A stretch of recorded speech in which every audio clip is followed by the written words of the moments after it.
CM Yogi Adityanath ने एक बार फिर से अखिलेश यादव पर निशाना साधा। उन्होंने सपा शासनकाल का जिक्र करते हुए अखिलेश और शिवपाल पर तंज कसा। ये लोग तो सड़क बनाने में भेदभाव करते थे।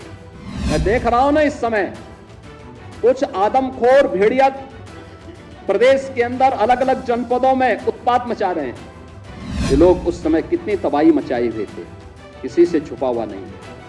और इनके भी एरिया बटे हुए थे वसूली के, कहीं चाचा कहीं भतीजे, महाभारत के सारे रिश्ते थे, सारे रिश्ते। पहले प्रदेश में जब दंगे होते थे, अराजकता थी, तो एयर कनेक्टिविटी जोड़ के करेंगे क्या?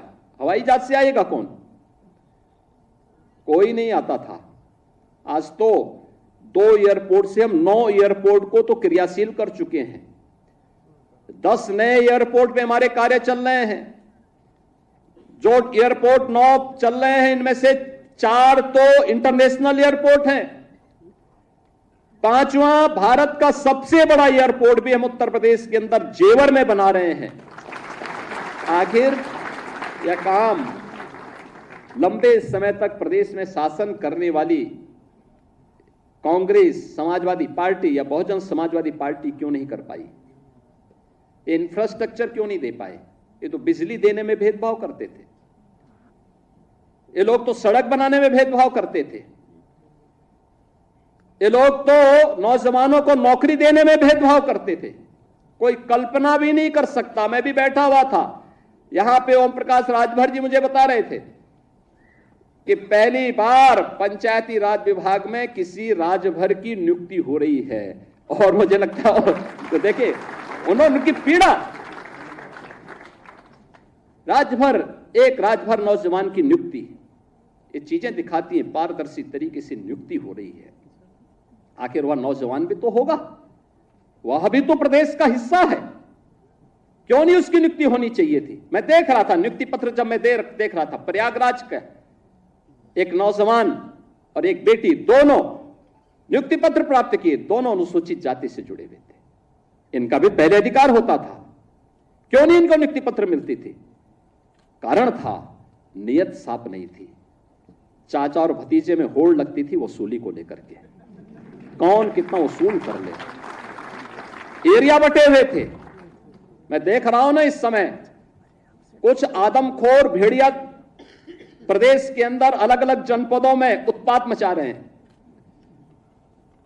और कमोबेश यही स्थिति 2017 के पहले प्रदेश की थी।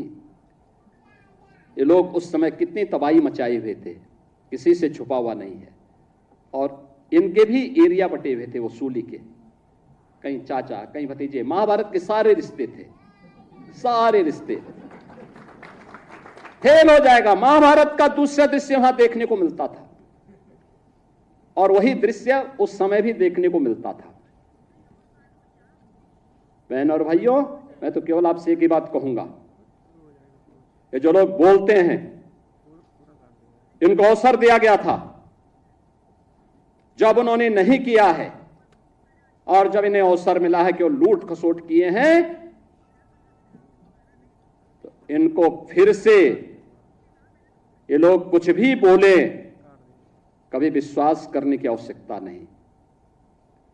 ये लोग बोलते रहेंगे, क्योंकि इनके पास अब बोलने के सिवाय कुछ भी नहीं बचा हुआ है।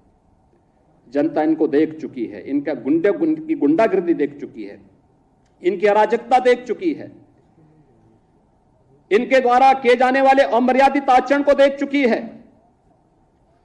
हमें सावधान होकर के केवल एक लक्ष्य होकर के कार्य करना है, और लक्ष्य है जिस विभाग में हम नियुक्ति पत्र प्राप्त कर रहे हैं, उस विभाग को सर्वोत्तम विभाग के रूप में स्थापित कर